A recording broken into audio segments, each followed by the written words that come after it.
మధ్య ఎవరొచ్చినా వాళ్ళని పానకంలో పుడక అంటారు. అదే భర్తే పానకంలో పుడక అయితే ఏమంటారు చూద్దాం. లెట్స్ వెల్కమ్ హైపర్ ఆది along with రైజింగ్ రాజు.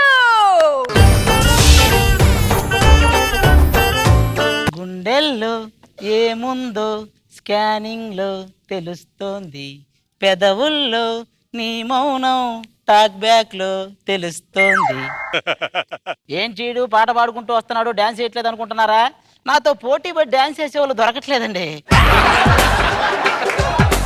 నేను డాన్స్ చేయకపోతే ఫ్యాన్స్ ఫీల్ అవుతారు, బాబు గారు దిగులు పెట్టేసుకుంటారు.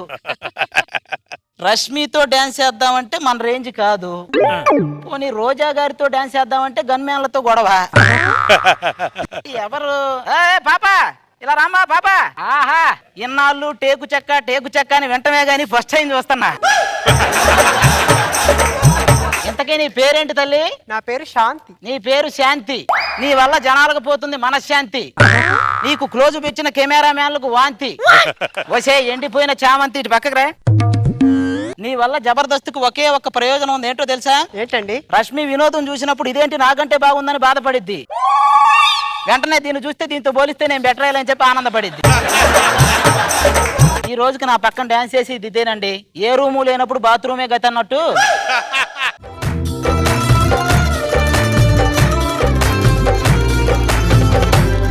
నీ అందం ఎంత ఒప్పేనా, నన్ను ముంచినాది చెప్పునా, ఎంత ముంచేసినా.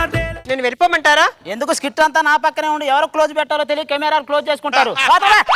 ఏంటండి ఒక కన్ని పిల్లని చూస్తే చాలు ఇలా కౌంటర్లు వేస్తారు. అప్పారావు బాగా వాడి అరిగిపోయిన సబ్బు పిల్లలాగా ఉంటావు. నువ్వు కన్నె పిల్ల ఏంచే? కన్నె పిల్ల అంట పోతరా. నువ్వు దొరకకుండా పో చెప్తా. కరెక్ట్ గా భోజనం చేసే టైంకి స్కిట్ వస్తుంది, దీని మొహం చూసి కూరనందని రాజు పెరుగునందని వెళ్ళిపోతాడు. నీతో కాలక్షేపం చేస్తే కబుర్లు బాగానే అంటారు, మాకు పెళ్లిళ్ళని అటు వెళ్ళాలి. ముందు దండం పెట్టుకుని వెళ్దాం. మామూలుగా ఎవడైనా ఇంట్లో నుంచి బయటకు వెళ్ళేటప్పుడు దండం పెట్టుకుంటాడు, ఎందుకంటే ఆపదల నుంచి కాపాడు దేవుడా అని. కానీ పెళ్ళైన మగాడు మాత్రం బయట నుంచి ఇంట్లోకి వచ్చేటప్పుడు తెల్లానికంటే పెద్ద ప్రమాదం ఏముంది? ఎంత ఆనందం. ఒక్కసారి రాశి ఏంటో చూసుకుందాం. మన రాశి కాదు, మన పిల్లం రాశి చూసుకుంటే చాలు మన పరిస్థితి ఏంటో అర్థమైపోద్ది. అవునవును ఇంపార్టెంటే చూడు. పెద్ద గొడవలు ఏం లేవు, బానే ఉంది. శరవేగంగా షూటింగ్ జరుపుకుంటున్న చిరంజీవి గారు 150 చిత్రం బానే ఉంది, జరుపుకుంటుంది. చిరంజీవి గారు స్వయంగా ఆదిని పిలిచి ఏంటండి ఇది డాడీ సాయి కుమార్ ఎలా ఉన్నాడని అడిగాడా? అంటే సాయి కుమార్ వాళ్ళ అబ్బాయి ఆదినే ఏమో నన్నేమో అనుకున్నా. నిజంగా చిరంజీవి గారు నన్ను పిలిచుంటే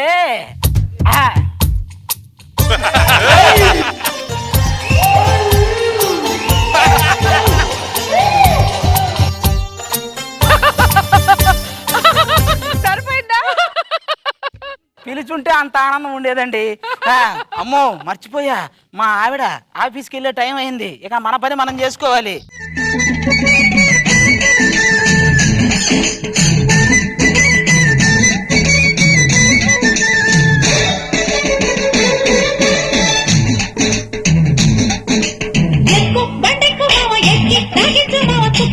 ఏమండి ఏం చేస్తున్నారు? బాబు గారు రోజా గారు స్కిట్ చేస్తుంటే జడ్జిమెంట్ ఇస్తున్నా.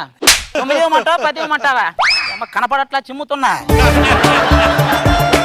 హాయ్ నాగబాబు గారు, హాయ్ రోజా గారు, హాయ్ రేష్మా. ఇక చాలు, మొన్నకు ఉంగరం కొనిచ్చా అది చూపించడానికి హాయ్ హాయ్ హాయ్ అని చెప్పి అదే పనిగా చెయ్యెత్తుతుంది. ఇంకా నయ్య నీ కాలి గజ్జలు కొనిపించలా. ఏమండి నేను బాగోలేదా? ఎట్టున్నావు తెలుసా? అప్పుడే పాడ మీద నుంచి లేచి వచ్చిన శవం లాగా ఫ్రెష్ గా ఉన్నావు. నా ఒంటి మీద ఈ డ్రెస్ ఎలాగుందండి? కాలిపోయిన కరెంటు స్తంభం మీద రష్మి బట్టలారేసినట్టుంది. ఏమండి ఏం మాట్లాడుతున్నారు మీరు? రేష్మా లాగా సైలెన్స్ గా ఉన్నాను అనుకున్నారా? నాలో ఇంకొకటి ఉంది, అది కాని బయటకు వచ్చిందంటే మీకు రచ్చరచ్చే. ఏం బీగుతావే?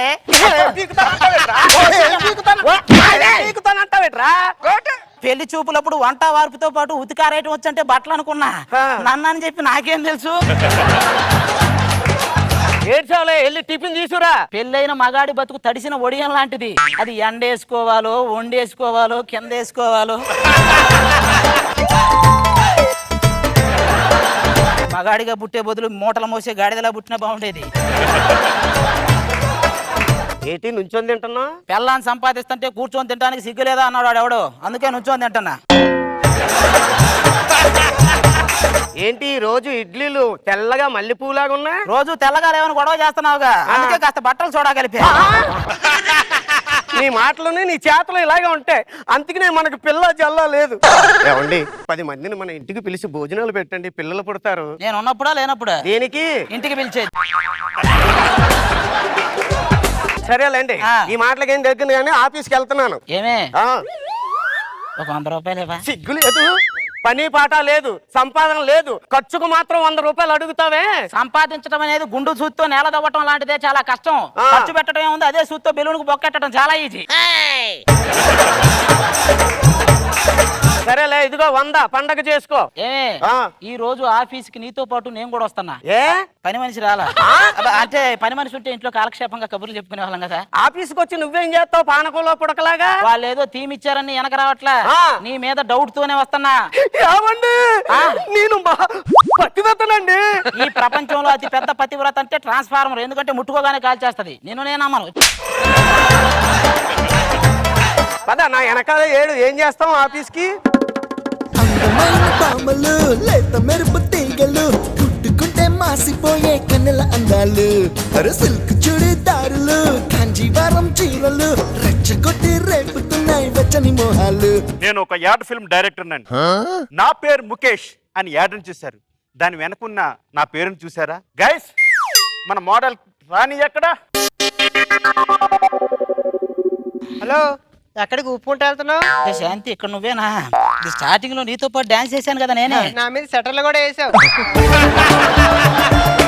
ఏమే నన్ను రానివ్వట్లేదే? ఎవరండి మీరు?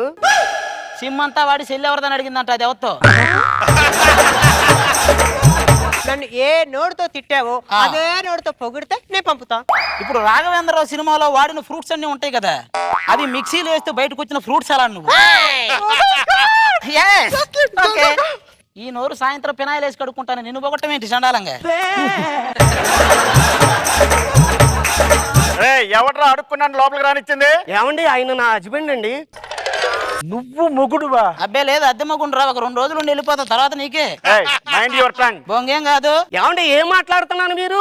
ఆయన ఎవరో తెలిసినా? ఆ. యాడ్ డైరెక్టర్ గారు. చూడండి ఎంత ముద్దుగా ఉందో. ఈయన చూస్తుంటే మీకు ఏమనిపిస్తుంది? బంధువుల దొడ్లో ఉండాల్సిన ఎత్తు బయటకు వచ్చింది అనిపిస్తుంది. మేడం గారు మీరు రెడీనా? దేనికి? ఈ బిగిని వేసుకుని మీరు బీడీ తాగాలి. బికినీ వేసుకొని బీడీ తాగటం ఏంట్రా?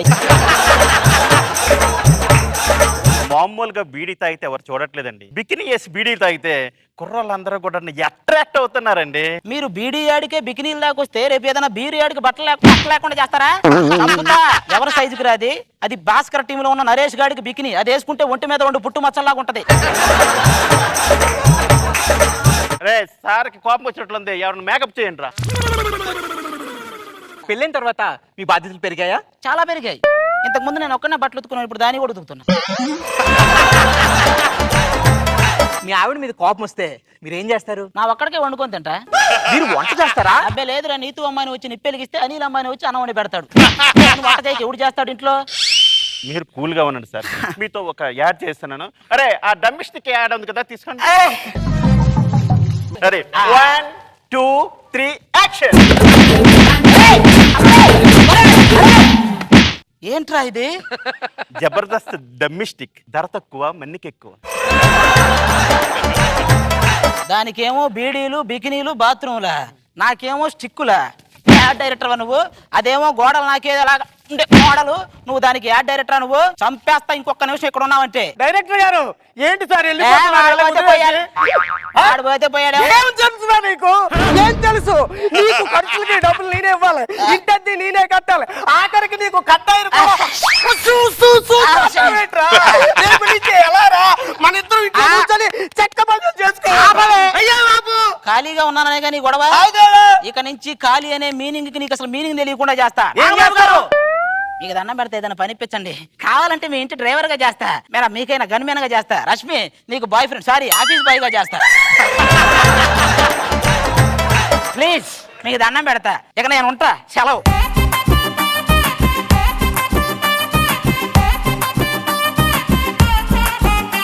రోజా గారు, నాకైతే ఇందిరా స్టెప్ భలే నచ్చింది. అసలు ఎవరు చేయలేరు ఆ మూమెంట్. కాపీ కొట్టాలంటే అస్సలు అవ్వదు, అది చేసింది అయితే.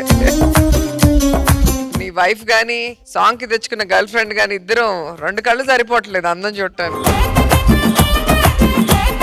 అండ్ నీ డైలాగ్ లో యాజ్ యూజువల్ ఫుల్ గా పంచెస్ తో బాగా ఎంజాయ్ చేశాను. Very nice. Nag Babu sir బాగుంది అది. డైలాగ్స్ తోటి బాగా లేపావు స్కిట్ ని. Thank you sir. జీర్ణించుకోలేని అంశం ఏంటంటే రాజు మోడల్ గా చూపించడం. గుడ్, బాగా అందరూ బాగా చేశారు. Thank you sir.